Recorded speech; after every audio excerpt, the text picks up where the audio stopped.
We're going to talk about Kate's tips on success and what happened when you left school, and just take us through a bit of the story. So you left school and... Yeah, I left school at 18, obviously Welsh born, so that was in Pontypridd. Come on, bring it in, girl. Keep it local, and being in Cardiff, it's great to be back. Yep. Decided to do an engineering degree, so I chose to do a double Masters in Mechanical Engineering in French. So I moved to France and England, got that ticked into the belt, and then went travelling for a year around the world.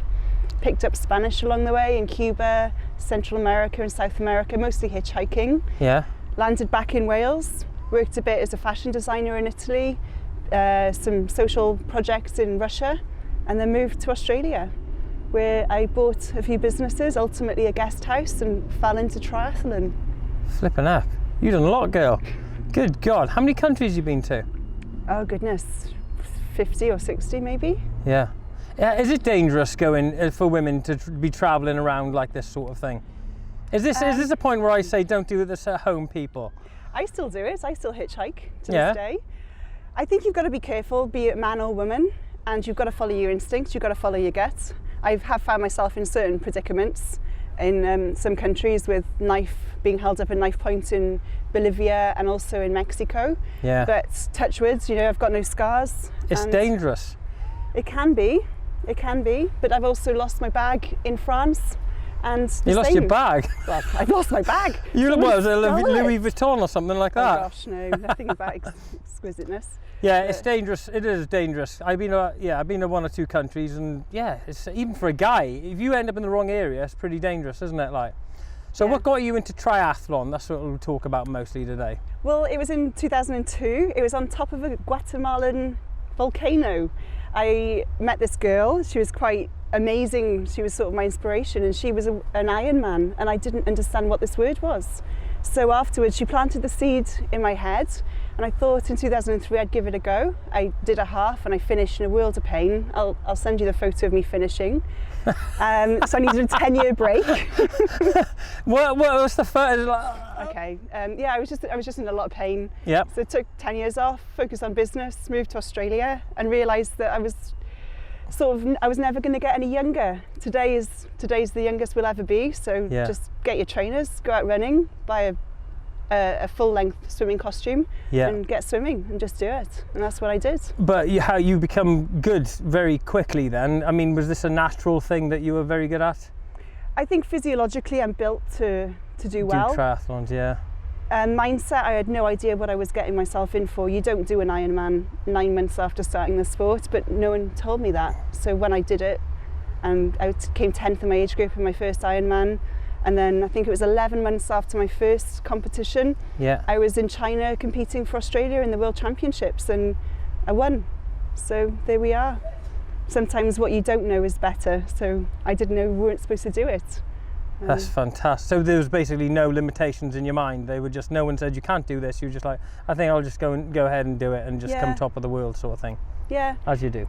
So would you say, so anyone that's like a bit overweight and stuff like that, right? Am I all right there, mate? Am I all right? Anyone that's sort of overweight or coming from a kind of a low level of fitness or health, what would your advice to them be? To have a goal in mind. When I started, I had asthma, and honestly, when I say I couldn't run a mile, I'm being honest here. I struggled to finish to run at the end of the road without my legs being bright red, my lungs on fire, and a lot of my friends couldn't even believe that I was even talking about a triathlon, let alone Ironman. So set a goal. And this is when you were dying on a 1 mile run. Yeah. You were saying, let's do an Ironman. That's why I started training. I said, oh, let's see what I can do. I actually talked in a TEDx talk, and my talk was about Ironman. And I said, that was the day I said I'm going to win one. And the question was, have you done one before? And I went, no. So yeah, just set a goal, and always use that as your fodder, your fuel to get ahead of it, and focus on the day. Give your 100% every day. You can't be number one every day, but if you give your 100% of the energy you've got, then you're always going to achieve what you can for that moment. What sort of dedication did it take to sort of become the best in the world? How often did you train? I trained 6 days a week, on average about 40 hours a week. 40 hours a week. So I owned a guest house at the time. So for people that aren't very good at maths, what's that? Like me? What's that a day? I don't know what it is in 40 divided by 6. You don't even know. Come I'm on, an engineer. you're supposed to be an engineer, girl. Well, where's your Sort it phone? out, huh? So I used to get up at 4 in the morning, 6 days of the week, and train for 3.5 hours before work, because I work 7 days a week. Yeah. And then I'd train till about 10 o'clock at night. So I'd get my head torch out and just go running the trails, because I lived in the Blue Mountains of Australia at the time. That's fantastic. So it's just dedication, but when you love it, it's not a chore, it's not a have to, it's a want to. So that's what I was doing. What about people that start doing it? I mean, when I started running, I didn't dislike it, I hated it. How do people get over that initial, if they don't like it initially? I found reasons to get out. I mean, it's hard to work through that pain barrier, whether you love it or hate it. Yeah. Go out with friends, go to a new scenic area. Like, imagine running around here, it'd be absolutely glorious. So run in places you love. So even if it's not the run, you're enjoying the place you're in. So always find one positive that you get out of it. Yeah. And I use rewards. For example, I lived in Italy, didn't enjoy running, but I said I couldn't eat any ice cream until I went for a run. And they do. I've been to, oh my God, Rome and Venice and all these Italian places, and the ice cream is just, it's insane. It's worth a run. It's worth it. So you also did this sort of deep sea diving, and not deep sea, but you did. I was a dive master in Mexico for a while. You did dive master. You just done everything, aren't you? You're just showing off now, girl, aren't you? Sorry. That's fantastic. And you sort of, you don't carry that on. You come back to Britain and you put your little pinky in the water and you thought, to hell with this, I'm not going in these waters. Well, I'm still wearing my winter jacket. Freezing cold, isn't it? And it's almost June, so what's happened to summer? Yeah. But going back to triathlon, you entered these World Triathlon Championships. You've got to qualify. Yeah. So tell us about this. What was your thought process? You were at the qualifying stage and you thought, what? I'm going to win this stage, or what did you think? I wanted to do an Ironman, and my goal was always to win one. And as a note, I've actually never won an Ironman, so my life goal I've never done. Yeah. But it brought me to being a world champion in long distance triathlon. Yeah. So I was using the qualifying races for long distance and Olympic distance, which I'm also national champion of for Australia, as a warm up to my goal race. Yeah. And so by default, I was winning these, but I never got my goal. But I'm obviously not dissatisfied with the result either. Well, no, because you've just what you've achieved is, I mean, out of how many people? I mean, worldwide and stuff like that as well. Yeah. Was there any doubters that would just say you'll never do it? Of course. But I was in my bubble of my voice is as much as an opinion or worth as yours. Yeah. And so I turned up in China. You know, as I said, I didn't know anyone in the triathlon community. I trained alone. I lived in the mountains in a regional village. There was no other triathletes near me, so no one knew me. And listening to all the girls around me just before the competition, there was a girl saying, oh, you know, I'd be happy with a podium. Someone else said, oh, top 10 would be nice. Someone else was complaining about, you know, an injury. Yeah. And I just sat there quietly, and eventually someone turned to me and said, well, you know, what about you? And I said, well, look, everyone's taken 5th place, 7th place, 3rd place, but no one's actually taken number 1. So that's the only space going. I might as well just take number 1. So we'll just see what happens. If I aim there, and I aim 5th and I end up 5th, awesome. But if I aim 5th, I'll end up 10th. Yeah. Did you have any inspirations? Who are your inspirations in life? Any people, no matter what industry they're in, any industry? I've got a few. I mean, I'm not sure if you picked up, I'm a little bit Miss Positive. You are a little bit positive, yes. And I think I've got a few names in my head that I think you were just going to say. One, it might be a cliche, but is Oprah Winfrey. Yes. Her story of, you know, she was repeatedly sexually abused by family members. Yeah. And she used that to empower her to play the victim because of the actions of other people, and for her to actually say, look, it doesn't make me a victim, it makes them bad people, but it has no impact on me, even though their actions were on me. It's hugely inspirational. Yeah. So we come across challenges all across our lives. You know, touch wood, I've never been in that sort of position as Oprah's, but it's up to us to choose our reaction to life. And that is a really strong message that hit home to me. When you're standing there, we can either focus on what could go wrong or the potential of what could go right. So everything that goes wrong in your life, that's so negative. So you know that thing that went wrong for you the other day, what's your thought process then? So let's say someone's watching this now and they're thinking, oh my God, I've just lost my job, or I've just broke my leg and I was trying to get into this team. What's your word of advice for them, or what is your thought process when these things happen? Well, I'll share a little back end story to what actually the day I chose to get into triathlon, and I was it's quite deep and meaningful, so bear with. Let's just go for it. All the Oprah fans will be loving it. She's deep, isn't she? Yeah, I was in a 9-year relationship, and on Valentine's Day my boyfriend popped a very romantic question. I thought you were going to say he finished with you. Well, no. Can you imagine that, finishing with someone on Valentine's Day? What would you do to that person? Well, he asked me. I would have preferred that personally in retrospect, but he asked me to marry him. Yeah. And even though the relationship had turned actually quite toxic and negative, I felt financially and emotionally and societally bound to say yes, because I didn't want to let the family down. I didn't want to let the debt collectors down, because we owned a property and a mortgage together. So I said yes. And that was the day I realised that if I was going to compromise in one area of my life, I'd be damned if I was letting anything else go down. And that's when I started to run. I had to hide it initially. So you said yes? I said yes. So I was there wearing, my mother's engagement ring, because my parents had given the blessing, so I couldn't say no. I'd be letting them down. Jeez. And so every night I'd hide my phone in the letterbox, because he used to track me. I wasn't allowed out of the house actually without him sort of checking where I was going. Yeah. And so I'd run up and down the street when I could run, just so every time I could see if he texted I could reply, so there was no question of where I was. Yeah. And 6 days before the wedding was the day I realised that I just can't do this. Yeah, there was like a movie. Look at me laughing about it. You didn't get to the altar and you just said bye. No. Is that Cameron Diaz in that movie or someone like that, wasn't it? She just runs at the altar. Who is it? Can anyone remember? I don't know. No, that's just me. I just like to watch loads of girly movies. No. So 6 days before, what happened? You said... Well, all my friends are flying into Australia, and see the emotion. I'm so glad you're empathising. Yeah, I'm really I'm almost really crying here because I'm feeling so sorry for you. Yeah, it was a sort of mutual agreement, but ultimately there was no way I could go ahead. So all these people were flying in and you're like... So I was left with a 7-figure debt, a guest house that was being run in theory by 2 people, but now it was by myself. He had a full-time job. He stopped paying the mortgage that I was now wholly responsible of. Yeah. And having to work 7 days a week. So basically I hadn't taken a day off for 500 days.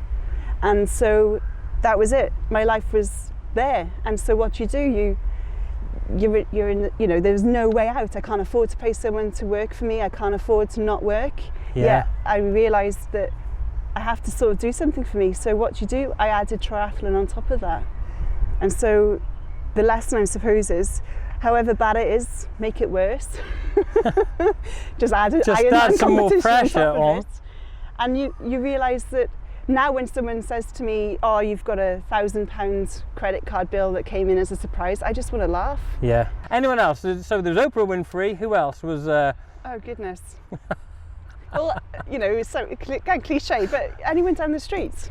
You see people just following their passion, and you see someone serving you in a cafe and you can see in their eyes they love what they're doing. Yeah. And it's just amazing to see someone doing what they love. Forget whether they could have been the CEO earning 10 times the salary, but they just enjoy serving, and they're there to make sure you're happy. And it's people like that I really like. Books. Have you read any sort of positive mental attitude books?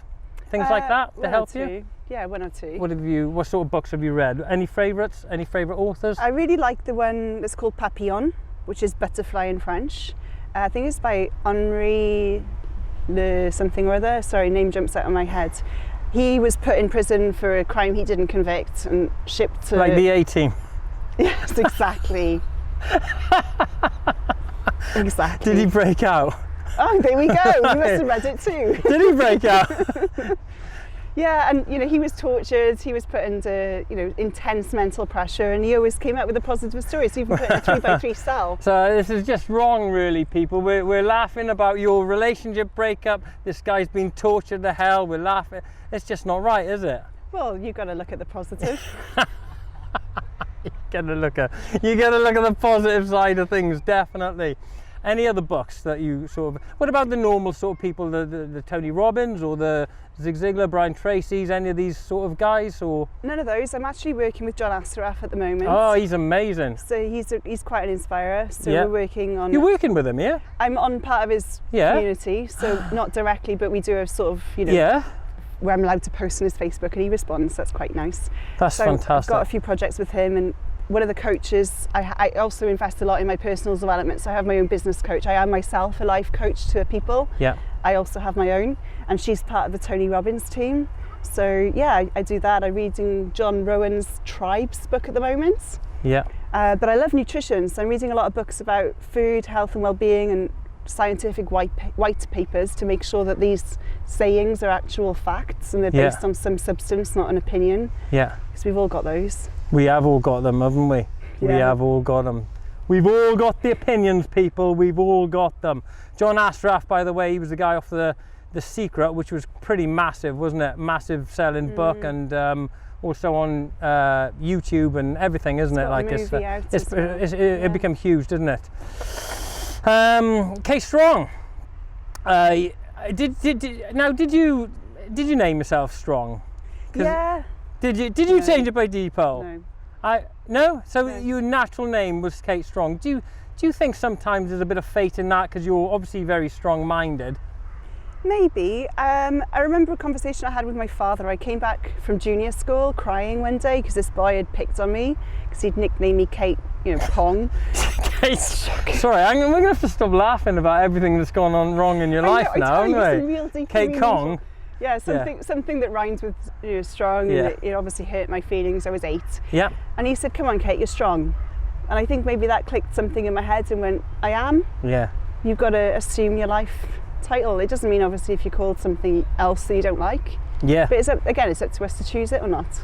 What else are you doing? You're doing public speaking. Tell me a bit about the public speaking. I talk in public. Yeah. What about? Because you do the nutrition, and any motivational speeches coming up, things like that? I just did one recently, last month in Paris. I obviously speak fluent French, as you know. Yep. And Bonjour. that was bonjour, mange tout, Rodney. Very good. Bonnet de douche. Bonnet de douche. Yeah. All classics. Yep. So yeah, I was invited to talk a little bit about my philosophy in life, about my mindset and what keeps me going, and that was to a group of private bankers, ING Direct. Yeah. And so that will be launched on national television in early June. So that's quite exciting for me. Fantastic. And so yeah, it's just great for me to be able to get out there, share my message, and inspire and motivate and empower people to do it themselves. Yeah. I'd love to see everyone just doing what they want to do. Yeah. I don't want to copy paste cookie cutter of Kates all around the world. I mean, imagine a million of me. It'd be quite scary, really. So yeah, just get people out there doing what they love. Yeah. And so I'm doing a talk a month at the moment about nutrition. Yeah. I've teamed up with a high qualified nutritionist in Wales who's worked with a lot of Paralympians, Olympians, medalists, and we've created a program and releasing our own book soon about how to fuel like supercharged athletes, the cleanest fuel source. So I'm doing a national tour on that around the country, obviously. Yeah. So that's exciting. And that's fantastic. And also you're working with Dame Kelly Holmes Trust? Yes, yeah, I've done a bit of volunteering for her. She's launched her first programme in Wales, in Bridgend. Yeah. And I was honoured to be able to volunteer my time with them on the project for a few days. Fantastic. And yeah, it's just great to see that coming to fruition and for her to realise her dream too. It's all happening. It's all happening. Anything else that you got coming up? Oh, I suppose I've got a little personal goal in sport. I've taken a back seat of triathlon this year. Yeah. I'm doing a half Ironman with a friend who's blind. So his goal was always to be an Ironman, and obviously can't do it alone. So I'll be his eyes for that. Yeah. But on the sideline, I'm doing a world record attempt in December on a static bicycle. So the bicycles you see in the gym that don't move. Yeah. And what is that? Distance and times and stuff like that? It's the furthest distance you can do, and I've opted for 24 hours. So you're going for the world record on that? Yeah, because I think that to sit on that bike for 24 hours isn't necessarily a physical pain endurance, it's also mental. Bad on your ass, isn't it? It will be, yeah. So I'm looking for, padded sponsors. We've got a bit of a pervert in the background, I'm not going to mention his name. But it's the mindset, to be sitting there for 24 hours, let alone the hours of training in advance. Yeah. I'm ready to see if I can break myself. Well, I'm looking forward to to finding out more about the end of. I can't even talk anymore. I look forward to see how that's going to go for you anyway, and I hope your arse sort of recovers quite quickly. It will. Fantastic. And also you're going to be doing something with you might help Matthew Pritchard. We're interviewing him soon, aren't we? He's coming up soon. Yeah. So he's doing his £100,000 challenge, and you might be you're friends with him. You're going to be doing something with him as well. Well, I'm doing the world record attempt for me, just to keep pushing myself, my barriers, to make sure I'm always keeping settling basically. And so I've suggested to him if there's any way that he could use my world record for charitable reasons to help him get his £100,000 target for charity. Yeah. Then I'm more than happy for that to be part of it. So fantastic, because I just did a little run with him, and he broke that world record for half Ironman, was it? 30 half in 30 days. Fantastic, and he's changed his life around from doing drugs and all sorts of different sort of stuff, and so it's amazing what he's achieving. How can people look at your stuff? Sort of Twitter, Facebook, stuff like that. You're all over the place. I am. The easiest place is go on my website, strongkate.com. Yep. I'm also on Facebook, Twitter and Instagram. Yep. I'm thinking about Snapchat and definitely YouTube very shortly. Yeah, fantastic. So, just connect, stay in touch and get involved. Fantastic. Thank you very much, Kate Strong. Thank you. It has been an honour and a pleasure. Thank you very much. Thank you.